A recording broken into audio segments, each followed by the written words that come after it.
Hi, I'm IKEA, and for today's video we're diving into the Toolbox series for realsies, as we had an introductory video into it in which I laid out basically the terminology and kind of the concepts we'll be discussing here. And it's very much recommended that you go and watch that video if you haven't yet, if you want to dive into this one, as we'll be using terminology from that and concepts from that without per se explaining them further. That was the whole point of that video.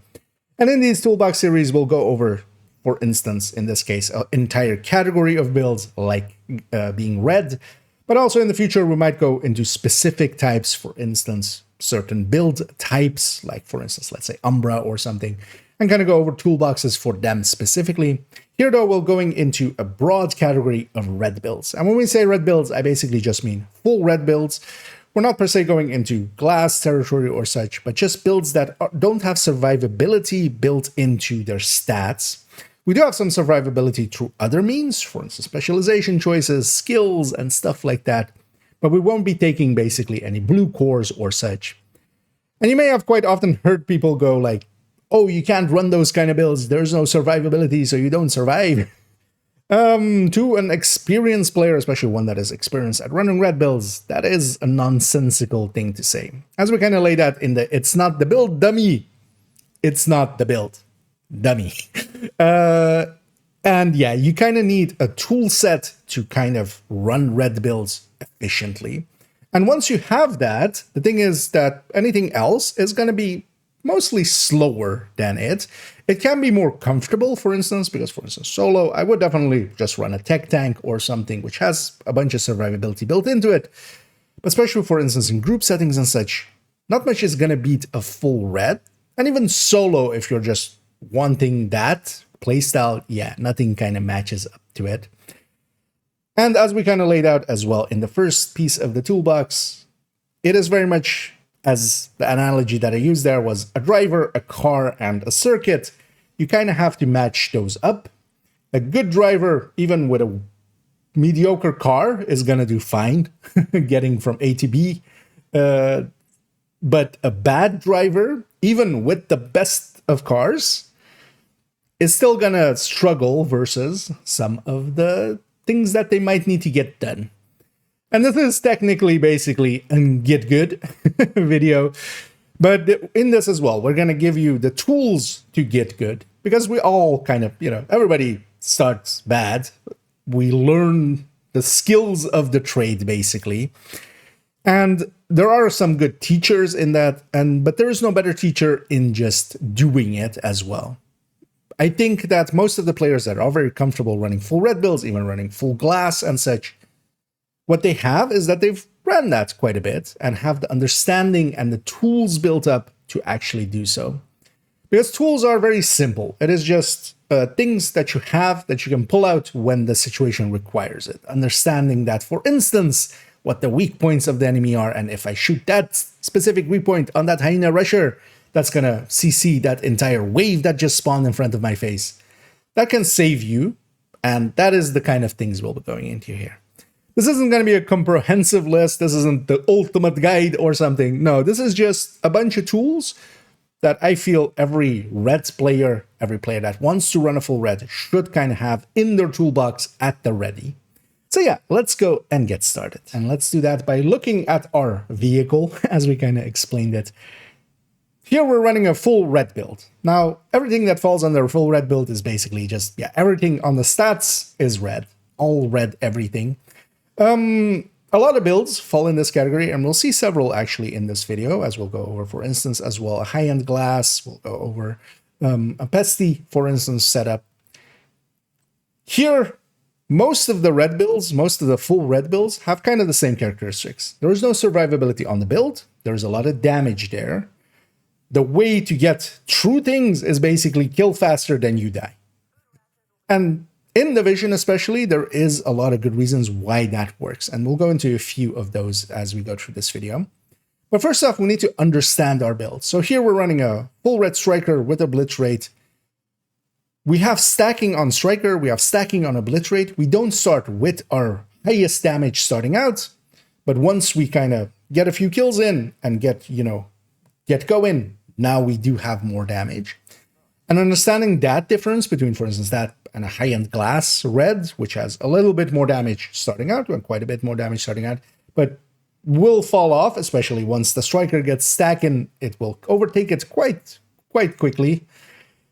Understanding those kind of differences especially comes through play. Now, we can, of course, look at its DPS numbers and such, but especially playing with those kind of builds, you understand the difference much more innately. That just takes time and experience. And building up experience is the one thing that I can't do for you. That's the one part. I can give you some tools here or help you build some tools here. But just running the damn thing and just getting experience on it, yeah, that's up to you. Here's, well, weapon, of course, basically all that we see here, weapons, skills, specialization, all of that matters to the tools that we have. Because the build itself will give you a bunch of the tools that you can use. In a very literal sense, for instance, taking a decoy, this gives us a tool that we can toss out. It will take some aggro away from us, literally a thing we can use. But then, for instance, as well, understanding the differences in weapons and how much they can add to a build. Understanding, for instance, as well, here I have an ungraded weapon, so it isn't gaining anything from grading. If we, for instance, instead, from this measured FAMAS, where, yeah, we have the measured talent that is generally active and will give us a little bit of a bonus. If we, for instance, then go first off to this FAMAS that has 30 grading, from the 30 grading, I'm going to gain more damage. Having more damage, just stacking, and this is the min-maxing kind of, we're minimizing our survivability, but we're maximizing our damage, and we're just relying on our damage. But then some of the talents that can be really good for damage, and Streamline, for instance, here, does have its own requirements. So if we take this, if we take Streamline, we can't, for instance, use our Decoy or our Revive Hive as well. Cannot be on cooldown because we will lose that bonus. And understanding that, we can have, for instance, a little bit more damage, but we're giving up some of our other tools, quite literally, if we do so. That is a trade-off, and you kind of have to see which way you want to go with it. Then as well, if we go to a different weapon, here, for instance, Lexington, with the same grading, the Lexington has higher burst, higher sustain, is handling a little bit better. Overall, a better choice, and that's kind of the issue with it, of course, as well. It's not great for the balance of the game. But if we grab it, and then, for instance, as well, go with a killer talent. Now, Streamline costs us a little bit that we would have to give up our skills or the usage of our skills. Killer does require a kill before activating. Now, if we're running solo, for instance, that's not an issue at all. All the kills will be ours. We are on a pretty high crit chance. Killer has even a higher crit activation rate, depending on especially your crit damage and your crit chance. It is higher than the 60. A whole video on that if you want to dive into that. And this will activate quite consistently. We still do need a kill. So very situationally, this is a bad choice. If you're going after the hunters, where there's basically you're fighting one hunter, don't pick this, right? But understanding these talents and kind of knowing how to change them out and understanding how to change them out is very important. Because also, always remember, nowadays we do have tinkering. So we can just literally go on the weapon. Within seconds, this could go from being a killer Lexington to becoming unmeasured Lexington. And especially later on now, starting out, yeah, you don't want to be paying this price every other mission. But later on, yeah, it is well worth here and there swapping out talents. Then as well, we do have our specialization, and our specialization also provides us with a bunch of tools. So here I have Demolitionist. Demolitionist, especially for red builds, and I feel this is quite often forgotten, this ignore one explosion every 60 seconds. Especially two things are very dangerous to red builds, and that is snipers and explosives, because they can really quickly get you to your health gate. Ignoring an explosion every 60 seconds really helps with that. But then, of course, all specializations have things that are useful. Having an extra skill tier, pretty useful. Having flame grenades, pretty useful. Having the TAC 50 and the flashbangs, pretty useful. And the stability as well, let's not forget that. Gunner overall, I would say, is definitely the pick for solo play, of course, because if we have that rate of fire and we also have that armor on kill, that all helps out. Firewall, even with the striker shield, its special shield, and then together with that as well, setting enemies alight if they are pretty close to you, when they armor break you. All of those things have uses. Understanding those things and situationally picking this. So for instance, if I'm going and farming, let's say Lincoln, as we used to do back in the day, nowadays not so much because yeah, we have Canton. But even then, if I were to, yeah, there's two bosses with grenade launchers. This helps quite a bit to be very aggressive against them because I can just take one grenade to the face pretty easily. So understanding our build in full, understanding the capabilities that we have, and knowing as well that we can generate tools with our build because of the specialization, because of the talent choices. Because here as well, on the weapon, we could pick preservation, for instance, and have a little bit more armor on kill. On the build itself, we could go with a piece of palisade and have a little bit more armor on kill there. We could go with a memento, for instance, although we wouldn't be full red then anymore. And then on the skills as well. So for instance, if we would if we do go gunner, we can take the Banshee Pulse, which is a really strong skill as well. Understanding all of that is where it all begins. This generates most of the tools for us, and then on top of that, we go into other tools. And let's take that setup actually into some combat and start discussing it in gameplay. So first off, I've gone to Gunner for here, as we're kind of discussing. I'm solo here. I'm gonna just take that for its bonuses of armor and kill, the rate of fire, and the ammo restoration that it has. We're taking that same Obliterate Striker here without the graded weapons. Here we'll start off with this FAMAS, which is measured. I've actually swapped my skills because we're going to do some open world stuff here starting out. And I've swapped it to a Pulse. Now the Pulse isn't, of course, a tool that will, for instance, debilitate enemies in the form of CC, or for instance, make it so that, you know, they shoot something else like the decoy. It just gives me awareness of where everybody is, which is, of course, a very useful tool by itself. So I can know what enemies I'm fighting before I'm starting to fight them. We'll keep that hive, of course. Let's start taking this actually towards the enemy here. We're coming up on a propaganda. And I'm just going to pulse. This way I know exactly what enemies I'm fighting and how I'm going to be fighting them. One of the things I feel a lot of players do poorly, especially with red builds, is take too much distance. There is definitely safety in distance, but be in optimal range just so you do full damage. Here, we're gonna start engaging them. Now, target priority, triaging this, what do we go for? I'm likely going to go for the red first, then for this yellow that's going to likely rush towards me. These two will likely scatter, and once they start to reposition, or when the grenadier starts to throw something towards me, I'll engage them. I'll also listen for voice lines, because especially something like that grenadier, when they want to engage me, they'll have a voice line that they're throwing a grenade, basically. Listening to those kind of things is actually very important, and I feel a lot of players don't even kind of pay attention to it. So yeah, starting on the red, I'm also going to be moving forward as I do. The other two are rushers. These two will come towards me anyway. We'll take care of them. And yeah, she yelled out as she did. And yeah, we're going to go for the weak point on them. That will also disable them for a second. Learning the weak points over time is a very important thing to do. A tool that works really well for that is going with the Mantis, as that does highlight those weak points. And here, we're going to close the distance, go for this rusher first. And yeah, nail bomb out. They're yelling at that they're going to do it before they do it. And we're going to cover to cover here and there. There isn't that much tall cover here, so I will choose to cover. I'm going to actually just go around and make it an easy kill. I know that I have so much damage that I will, if it's one enemy, I will likely kill them very quickly. I will also stagger them quite a bit, especially if they're not an elite. Understanding the differences between the veterancies, especially that, for instance, something like an elite will jump for cover the second the engagement starts. They won't just stand there and just kind of go like, oh, what's going on? The way that reds and purples do. Yeah, they do have actually different intelligence levels, basically. Now, here as well, I'm actually gonna let this guy shoot me a little bit. I'm gonna just rush him down, and if I want him to shoot me.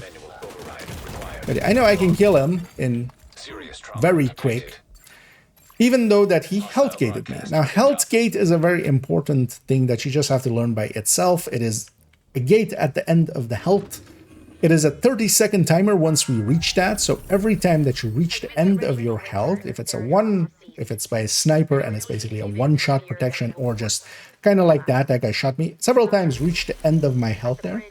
That is one of the most important tools for a red build. You will always be kind of living on the health gate, because if I just get that hit, I'm invulnerable for a second or two, and there's a video on this if you want to go much more in depth. After that, it's a 30-second cooldown on it. That's the time that I can get down. So what we have basically is we have a health gate first, then we have a revive hive, then we have another health gate, and then we die. So we have 3 mistakes that we can make. And just don't make 3 mistakes in a row. Here as well, I'm so close that blind firing is perfectly acceptable here. Blind firing doesn't mean that you're going to be perfectly fine, but it is a very important tool. These guys as well, mobility, also a very important tool to have. So understanding that you can kind of zig and zag enemies, and that they have a range, and kind of their animations and such, means that, for instance, I can keep this guy and not kill him, go for somebody else, and mobility by itself is actually very much part of positioning. For instance, if you are with multiple players, I'm being kind of assaulted by this guy, or even multiple, I can kind of indefinitely kite this guy. Same goes actually for instance, heavies, like let's say an outcast heavy with a sledgehammer. Learning to, kite them around. And of course, if I was in a team, my teammates would have killed them by now. Another important thing, of course, as well, is understanding mechanics of the build. For instance, here, I know I can stack with the ACS. And here, for instance, I'm going to stack on the shield. I'll shoot the shield quite a bit. Normally, we wouldn't try to shoot that, of course. But here, we specifically go for that. I'm going to blind fire because I'm exposed to too many enemies. Go for the weak point again. Staggering both of those. This guy starts coming towards me. We'll blind fire because we have to. We're on fire. And we'll grab the key along the way and go and close the distance again. My health gate is already back. So I can even know that even if this guy, even if he actually does shoot me. Sir, could you help me hit me? Yeah, we got allocated there. In that invulnerability time, I can kill them. The last enemy, I can always do that with, basically. And then, of course, we don't have Fog of War or such on. That does, of course, matter as well. Directives, basically, to remove tools that we have. Something like Cool Skills removes, basically, the usage of one of the skills. That means that, we need to watch out for that. Fog of War removes the minimap, which is a very important tool. And I always find it quite funny when people say that for them, Fog of War is free. That I feel that's basically self-reporting, that you don't check it often enough. It is a very important tool. It lets us know where enemies are. So there, we very briefly kind of saw this in open world. And in open world, then we really want to emphasize going for that damage, being in the right ranges as well. As you saw me be very aggressive and close range. That helps quite a lot. Being close range lets us blind fire, for instance. It lets us very much control the enemy. While there is safety in distance, and especially in longer engagements, you can kind of go for that. There's also a little bit of issues with distance because you can't be as accurate, you can't be as precise. While enemies will try to close the distance to you quite often, and in that time you can kind of engage them and take care of them. There's also things like snipers, which are super effective at those long ranges, while you are not as effective against them. So you need to kind of know what you're fighting and how to fight it. And that's, of course, kind of the whole point of this Toolbox series. Let's take it into maybe a mission, and let's also swap it up in build. Here we're taking a Lengmo high-end setup for Pesti. Of course, this is kind of the Pesti setup that we've already showcased as well in its own video. Taking Banshee Pulse instead, we have a full red build here with glass now. And of course, learning to play glass is a skill onto itself. You do need a ton of these tools, and for instance, running a red build and then kind of bumping it up to glass later on and trying that out as well, and understanding that this incoming damage is actually, it is very impactful to how you play. What it especially changes is that you're going from just things like snipers and grenade launchers and explosives and stuff taking you to health gate. Now, chip damage will take you to health gate really quickly as well. That is the big difference between glass and not glass. But also the difference there as well is it's not just that this does more, 5% more than obliterate, it's that it's active from the first shot, and even if we're not even hitting the enemy, which for instance, with the pestilence, of course, is very important to have that kind of be always active, because otherwise it could time out, and especially if an enemy is kind of hiding, but they do have a Pesti tick on them that's going to kill them, this will stay active. But just that being active from the very first shot is a very impactful thing. Having damage up front, we're kind of used to strikers now, and rightly so as well, because strikers, once it actually becomes a tougher fight, they will just build up stacks and will be able to take care of that tougher fight. And when you don't stack up high enough anyway, you basically didn't need it. So it kind of works in synergy with the engagements that we kind of have in the game. But there is definitely a virtue to having damage up front. Because if you can take down the numbers of enemies quickly, that makes a lot of difference. Here we'll go into Sarah Clinic. We'll fight off some of the cleaners here. Now, I have that Banshee Pulse as one of my tools here as well. Now, this mission, I do know they do spawn from there for a second. But here, especially knowing that I have higher upfront damage than the Striker had, I can know that if I go for that red and that red, I can very quickly kill them. And then when these guys come out, I'll deal with them, as they, of course, are on my flank and I'm not protected against them. And then we'll start moving forward. We can already see that the Pestilence, for instance, provides me as a tool. I don't need to kill those guys or that guy. I can just hide if I wanted to. These are all reds. Now, of course, once we kind of go up the elites and such, it'll be a little bit more of an issue. But this is, for instance, yeah, one of the things that a Pesti can provide. So it gives us a fresh new tool. If we get enough stacks out, we can basically leave the enemy to die to the stacks. That's also why I do enjoy the Pesti, especially for solo play and such, because sometimes you can just kind of wait it out. Here, most of this mission, honestly, I don't per se remember that perfectly. I'm gonna go for that rusher in the back because I did CC these two, so I know they are out of it for a little bit. Now comes one of the things.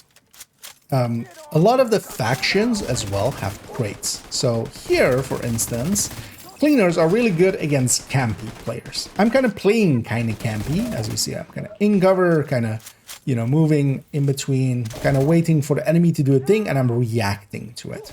That will also always be the playstyle kind of red builds. You have to play them a little bit reactively, not fully. Not to a degree that some do, but you do need to kind of be aware of what the enemy is doing, wait for them to basically make a mistake, and then you punish them for that mistake. Which is quite different than, for instance, let's say a tech tank, for instance, which can actually push into the enemy regardless of what they are basically doing. We'll jump down here. I'm gonna actually kind of go up here. And here we're going to be using, positioning again. I'm going to place myself here on this tent basically. And that's going to be my tall cover to kind of peek out. As again, honestly, most of the time I don't use the cover system. Now in the streets earlier, you saw me actually use them. And there I will, because for instance there, we didn't have good tall cover. If we don't have good tall cover, we just don't have the tools, the places required to kind of, you know, make it like that. And here as well, there isn't that much tall cover here, so I'm choosing to just, sit in cover and just deal with the enemy. I'm gonna push forward. That enemy is dead to my Pesti. Understanding as well, mechanically, that, you know, some enemies will already be dead, basically. The same for this guy. We don't per se even need to waste ammo on them. We can, of course, to make it go faster. I'm gonna try to go for that weak point and fail miserably. I am health gated here, so yeah, next hit is gonna take me down. I can likely get my heal going and then, or my reload going. And then as well, I'll be healed up a little bit by the by Gunner. We'll check our loot really quick, not too much though, as we even left some behind there. But yeah, this build, while not completely different, it's still, we are still playing it as a red build. I do need to play it a little bit differently. For instance, there as well, that one hit from from that guy was enough to take me to Health Gate directly. Here as well, we'll push in a little bit. I'm gonna take this side of the room. Go for the weak point there. Go for the legs. As well, on the shield, guys, the amount of times I see people kind of shooting onto the shield, while sometimes, and especially, yeah, for instance, you saw me do that, specifically do that, with, for instance, the striker build I had earlier, with an ACS just shoot onto the shield and get stacks, basically. Just to make fat stacks happen. But just shooting them, for instance, on this build, that's not that useful. We can go for the arm there, we can go for the sides there. Of course, aim is a very important component as well. But that's just something you'll have to learn with time. Like, that's just a skill that you have to spend time, get better at, get better aim. You know, at some point we get a heavy. So here, for instance, is one of the important things with, for instance, knowing weak points. So I'm gonna actually kill most of the other things real quickly.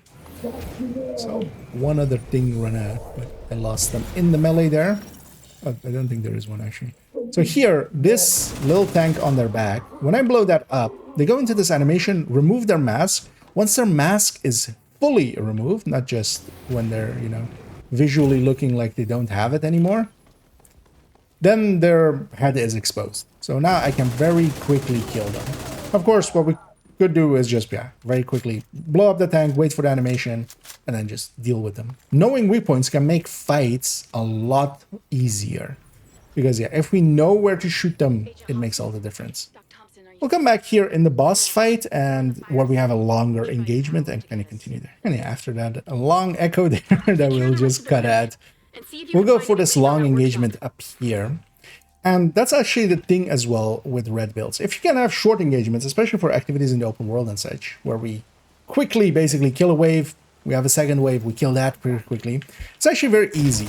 Because once you're out of combat, once everything is dead, nothing can kind of murder you anymore, of course. Here we have, for instance, a little bit of a longer engagement. We have multiple waves in a row. They'll be spawning all around, and unnamed at the end of it as well. Yeah, I'm in that vapor cloud. Here, we're just on solo heroic. Understanding as well scaling and how the enemies, kind of how quickly you can kill a solo elite or a solo named versus an one that is, for instance, at 4-man scaling or, you know, even legendary or such. It's a big difference. And then, of course, we just ran through the named very quickly. We went for the weak point right away. That also staggered them for a few seconds. And they were basically dumbfounded and we melted them instantly. This is the main thing that red builds can do. And what they should do is exactly this. Just outkill and try to be just safe enough that as you need to be, basically. There as well, we're closing the distance. We're trying to be very effective to a degree that, yeah, I could blind fire even and land shots very consistently. And understanding those kind of things, not playing super defensively with a red build, is a difference maker. Because especially one of the things that I see a lot of players do is just kind of sit in a position, deal with, you know, whatever they can shoot at, and get kind of swarmed, for instance, by, especially with cleaners, which have a lot of tools to deal with players that kind of just go somewhere and just sit in cover, because they have the mortars, they have those drones, they have the vapor grenades. All of those things are kind of designed to get you out of your comfort zone, basically. So instead, being aggressive against them helps quite a bit. The Rikers are kind of the inverse to it. The Rikers have a lot of rushers and stuff. If you are trying to be aggressive against them, they can actually chip damage you back themselves, especially with being pretty defensive, with also having the LMG guys and then also having those lieutenants that basically give everybody ragers around them. Now, of course, this was just with 0 directives. What if we kind of, for instance, bump it up and then kind of try to deal now with the new issues that we create for ourselves just for the extra XP? And here we'll go with something a little bit different, still a full red, very much so, an OD. And here we're going with ongoing directives, especially we'll go with ammo hoarders as one of our 5 directives. Ammo hoarders we can really negate easily with OD. And of course, the rest of the 4 directives and the ones that we'll have for this season, they're pretty easy to deal with in general, as they don't get too much into our way. So we just need to have something especially to deal with that ammo hoarders, and that'll be OD. We can also even use this for Pistolero. For that, we would want to have, for instance, Gunner instead of Survivalist here. But I'm going to go with Survivalist because it has a really good tool for generating that ammo starting out, because we'll use the flame grenades from it. Of course, OD, once we have the special ammo, once we have the hollow points, then it does actually on par of a glass red, basically. But then, of course, we do want to be aware that we're using, for instance, Sadist, which doesn't apply to things like mechanicals. I'm not going to take this up against Black Tusk, for instance, at least not solo. But against other places, of course, we can very much make this work. And we'll be using that in that way as well. So yeah, here as well, we'll have cool skills. So basically, I won't be using my skills. I'll just be relying on my hive and just having that be there just in case I do get downed, because we might. The thing is, though, as well to remember is once you actually do get downed and hive gets used, what we then have is this is on cooldown, so we can actually use our other skill from in that cooldown period. I feel a lot of people forget that, and this can actually, of course, then save you, because if you just get downed, you're likely in some trouble, so then having a foam going pretty quickly is actually very handy. Yeah, a little bit of a different build, used in a different way with 5 directives. Let's go actually see this in action. And here we are heading towards a bounty. We'll use that as our thing we'll be doing. So here, in this area, it'll be secluded at least, so we won't have any other people around. That matters a lot, of course. Now, I don't have my special ammo yet, so we're going to generate some. I'm going to toss a flame grenade there. Grenades are actually a very important tool that I feel a lot of players don't use often enough. Also to the side there, on the awareness front, I saw actually on the left side that we had a few markers go up, and that means that we aggroed something. We are on 5 directives. Now, I'm using especially OD here to deal with the Ammo Hoarders directive. As the special ammo generator, yeah, it comes from the void. It doesn't actually reduce our ammo count, so we can basically completely bypass that. I was trying to flank here that LMG dude. Oh, there he is.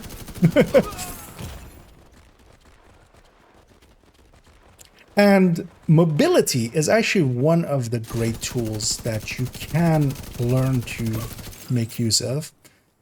If you move around a lot, enemies will actually lose track of where you kind of are. They will, if you've ever played Blacklist, was it Blacklist? I believe it was the other one actually, one of the Splinter Cell games. Where you have basically a ghost that kind of stays on where the enemy last saw you. That actually works the same way actually in Division. Here again, using one of my grenades and using that as basically a CC tool and making the fight easier for myself. We'll go inside and again, positioning. Basically all fights start like this. Positioning, where do I place myself? Target priority, triage. Who do I shoot first? Who do I shoot second? What are my actions and in what order? Because that grenade is part of that. Do I toss a grenade out first? Where do I engage from?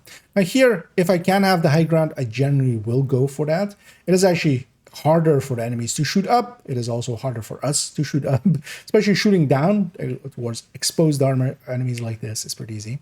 Now triage as well is me going for this weak point, as yeah, that will of course disorient all the enemies here. Together with the fire on top, I could just actually have relied on that, but the fire on top is kind of nice. And that way we can very easily engage and destroy the enemy. Instead of just starting shooting, think about what you could do before you start shooting. There's nothing more obvious of being an below average player of just running into a room and starting shooting. That is how very easily we can spot below average players. Any player that first takes their time to kind of understand the situation. Here, for instance, as well. These enemies are pretty close. I don't have any rushers that I see. Now, of course, if we had the pulse and we didn't have cool skills on, I would pulse here, for instance, and know where all the enemies are. But here, for instance, I'm going to go for this medic. I see 2 medics, actually. So yeah, we want to kind of get both. Medics are, of course, kind of priority targets. Always get the healer first. And we're just going to start dealing with the enemies. Now here, yeah, positioning-wise, I'm placing myself behind tall cover, trying to not get shot by everybody, have one target that I can kind of shoot at, meaning that there's only one target that can shoot back at me. Knowing as well that I have a pretty damaging build, and because of that, I will stagger the enemy pretty heavily once we kind of get going on them. That's also a very important factor. Once we kill this guy, the next wave spawns. I'm kind of hesitant to be inside of this room because, yeah, I'm very exposed in here, so I'm just kind of more waiting for this guy to just move around. That bleed might actually kill him there. It did. That's a disorient gas. The name is actually already out, but where are they? How am I being disoriented here? Oh, they're over there. And yeah, sometimes you have to play reactively.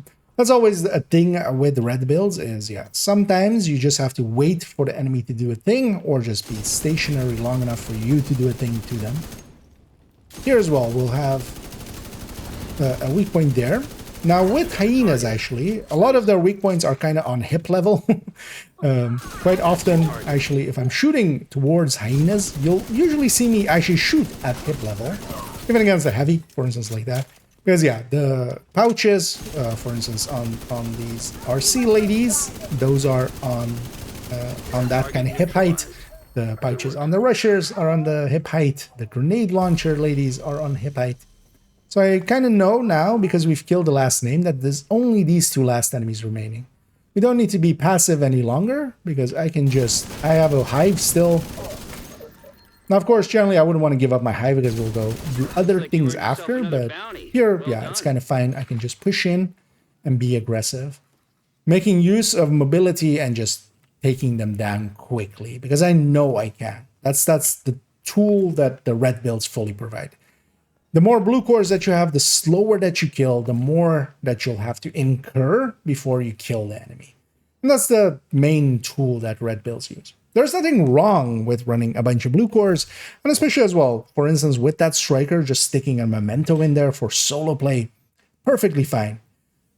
But you have to understand that once you're capable with a full red build, nothing really competes against it.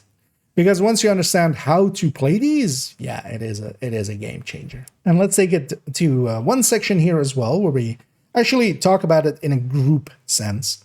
Because especially where full reds shine, and this is as well, I feel, a disconnect for some of the people that don't understand red builds, is that when we kind of go all red, well, you can definitely run it solo, and experienced players and efficient players can just make it work pretty well solo.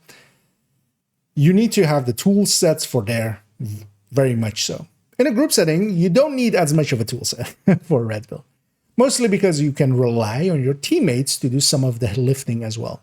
And there's basically 3 decoys running around. So at worst case, if there is just a few enemies still left alive and they're just all focusing you down, you can just hide and just assume that your teammates will kind of do something to them. Now, I wouldn't say actually that for, let's say, heroic missions or such, that the meta is to go full red builds, basically 4 red builds. I would, for instance, for myself, put an Eclipse alongside of them. So a Fire Eclipse with 3, let's say, strikers or whatever reds will do, in my opinion, better and more consistent.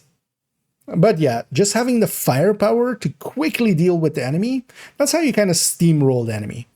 Of course, with full red strikers and such, and especially grading nowadays and some of the modern talents and such, we can very much steamroll very, very strongly. Here I'm going to take a glass red, which definitely has upfront damage, which does have its benefits. We can take down heavy enemies quite quickly at the start, thinning numbers much faster than, let's say, a striker. But then, of course, our top end is much lower. We'll take it into some group play and kind of discuss as well how group play kind of changes the dynamic. And here we're loading it in random matchmaker, just matchmade for heroic.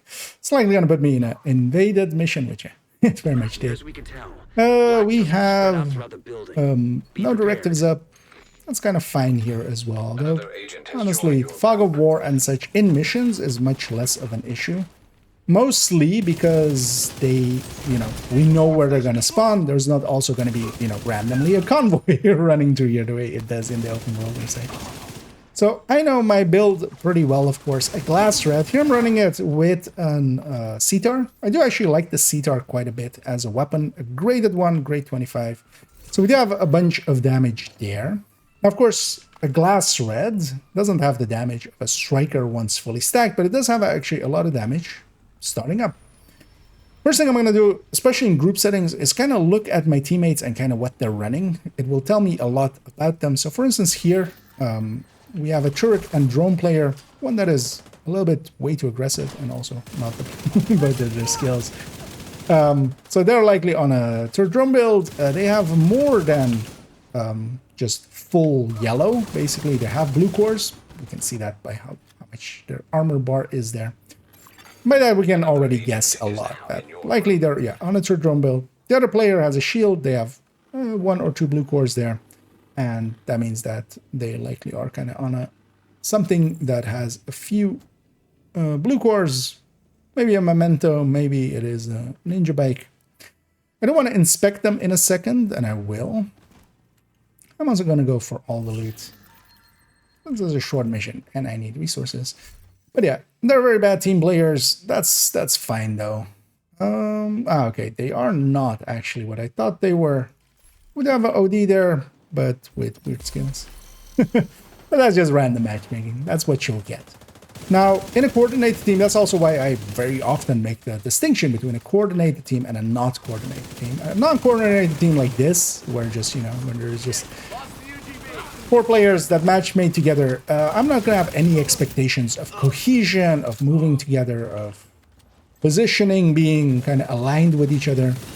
Whereas, especially if I'm playing with players that I know are competent and good, what will happen automatically is that we will position ourselves, go after targets that kind of are eluding others, like this. My teammates would, even with fog of war off, were not paying attention that they were flanked and exposed on the side. Because sometimes it's worth it to just, give up a position just to make sure that we help our allies. It would have been nice to have those shock rounds, but our teammates don't really allow for that. So I know my team is somewhat weaker because none of those builds really looked the way that you want them to look, basically. I'm going to actually med back here because I did get health gated. I'm going to blind fire here, kill this Warhound. And once we get this close, and this is also why it's important to get close, I can just blind fire and I'm getting pretty decent accuracy out of it. I'm actually going to go after all of these. I'm just kind of looking at, if my allies are chaining this, but they're not. We'll help them out.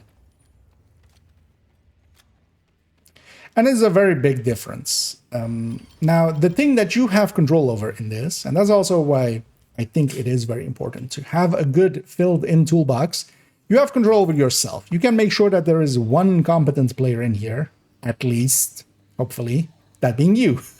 So, in this case, I'm going to try to be that competent player. Now, I know here, especially that, we'll have a side wave here. So I'm going to set up for that, because this is usually the thing that kind of causes people issues. There as well, I accidentally somewhat got the weak point on that Warhound, but it worked out for me there. I'm going to keep it a little further behind, especially because, there's another medic, especially in 4-man, there's going to be another medic that spawns from that door in a second. And that is right now. I'm going to actually set myself up Especially being this close as well, I can actually go for headshots and kill even faster, because of course, if we go for headshots, we're getting that headshot bonus in there. Even though it's, of course, yeah, it's additive to crit and such, it's still a pretty hefty bonus just for shooting the heads. Here's what, I'm gonna use stall cover. I'm gonna use my TDI card and get that guy back up, even though he's crawling away from us. Preferably don't do that. Using the TDI card, for instance, again, a tool in my toolbox. I use a TDI card to get an extra skill tier onto that hive before I tossed it. Once it's out of my hands, that skill tier will remain. So that way they got to be revived by my hive, but I still have a charge for myself. Now, that can, you know, of course, because I'm a full glass red, I want a charge for myself. I'm gonna go get the loot in the back here. There is one crate down here.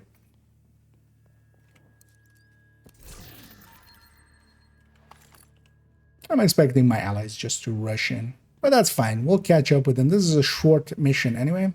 We'll go through the middle. Immediate medical assistance needed. We'll go for this loot as well. We'll go for the resources in the back, but I do want this.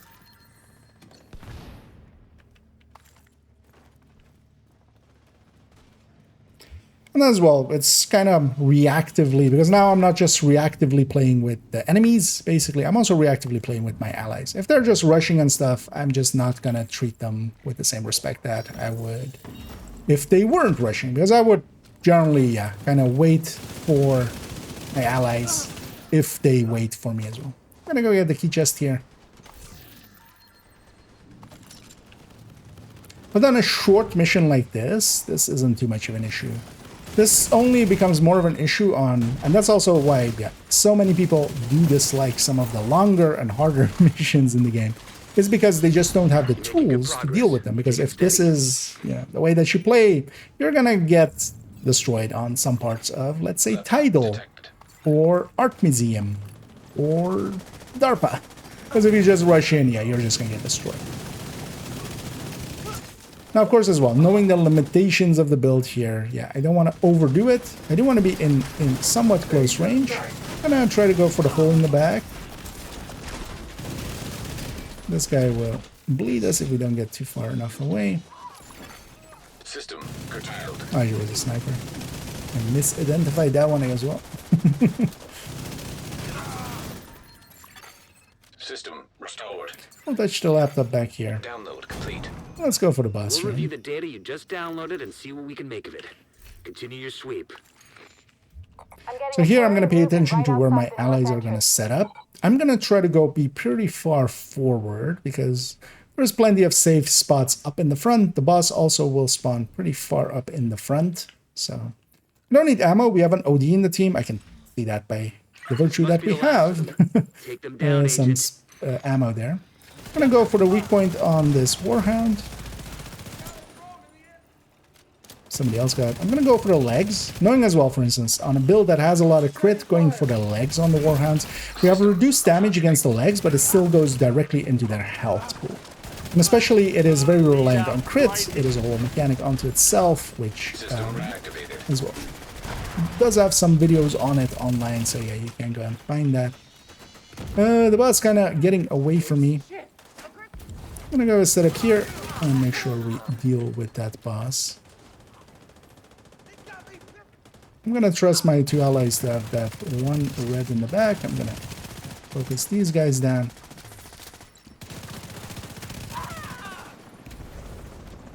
And all we have left is a chopper and then the wave back there. Of course, those kind of things are, yeah, just playing the game enough, you'll know where the spawns are. But especially as well, running a pulse, especially missions like with groups and such, having, you know, especially if you have coordinated teams, yeah, having one person kind of run that can make all the difference. Here I'm health gated, so yeah, I'm gonna play it a little safer. Area secure. And Good work. yeah, we got through that. Of course, not the hardest mission. The thing is as well, the red builds can struggle, especially, yeah, solo in some of the harder missions. Some places are just kind of almost designed, let's say, to really destroy red builds. especially glass reds, where there is a lot of chip damage. And even with us, joining, the only other one that kind of competed with us was a striker, and that should also be the case, because at the end of the day, striker should beat a glass red. But even with something weaker like this, but that does have a lot more upfront damage, it does make a difference. Yeah, let's go take it to a conclusion. That brings us to the end of this first toolbox, this being into reds. As we saw, a lot of basically a bunch of points to kind of ponder about red builds and how to run them, especially solo and in group settings, as very much the ability to kind of run red builds and run them effectively is, to me, a sign of a player that has actually invested some time in learning the mechanics of the game.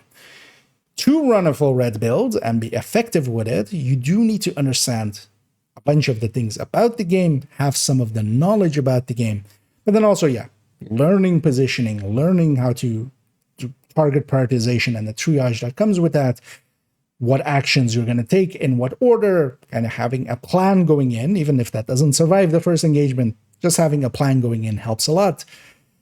And then together with that as well, just understanding that damage by itself is its own virtue. There's a saying where damage is king. This has always existed. Even this goes back to basically WoW times at the start. And and EVE and such has existed over time and such, as well as a saying where, damage is king. It isn't the most important thing. You still have, the king, the queen, the vizier, and, all the other chess pieces, basically. But it is one of the most important attributes that you always have to keep in mind. And in Division, that means mostly red builds. Of course, situationally, an Oxy build can, for instance, do more damage than a red build, especially in the right situations or such, of course. But that's beyond the scope of just general play. In general play, not much outdoes red builds. And learning to play them, especially learning how to play, for instance, a glass red, because the glass reds were the meta, basically, for the longest of time before Striker kind of came in, a lot of players that have been around for a while are very accustomed to running them. So it is one of those things that, especially, I feel, a glass red is a really good teacher of how to play reds, because you have a lot of upfront damage. You have the damage to deal with enemies. You just then need to learn how to do the positioning and the mobility and such to kind of make use of that and take care of enemies. Because at the end of the day, again, it's not the build. It also has to be the player running that build. And we'll see as well some of that. So for instance, if you have seen Toasty and them going into legendaries with a controller when they are a mouse and keyboard player and are not familiar with controllers at all, they're removing kind of their ability to be as accurate as, as reactive or as proactive as they usually are. But because they have the game knowledge, because they have the skill sets beyond just the controls, basically, they can kind of do fine. Actually, for myself as well, and we'll see that likely next week in some form. I've been doing some purple build, going through Brooklyn, doing it all on heroic, basically there. There as well, I'm giving up basically the build component. I'm in a much worse car than most people would go into.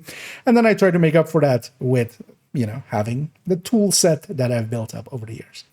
And the tool set at the end of the day as well is just something that you have to build up over time. I can teach you, for instance, in this, I try to teach you some of the concepts here. But at the end of the day, you have to be willing to improve yourself. And a lot of that as well is going to be, as we laid out in the Improving Yourself series, is going to be dependent on your willingness to just put in the time. But also what we didn't discuss per se here, but what I, for instance, still for myself quite often do is actually look back and, for instance, on recordings. Now, in my case, I stream, of course, so the recordings are there. I can go back and look at situations and kind of just look at myself and go, what did I decide there? Was that the right thing? Was that the wrong thing? How should I do it in the future? Self-analysis is one of the greatest tools to build a tool set with. And while a lot of games, for instance, do provide, for instance, a replay system and such, we don't have that in Division, but record yourself. It's very easy, as we kind of laid out in the Improving Yourself series. And then use that footage, look back at yourself and go like, hey, what did I do here? Would I do it different in the future?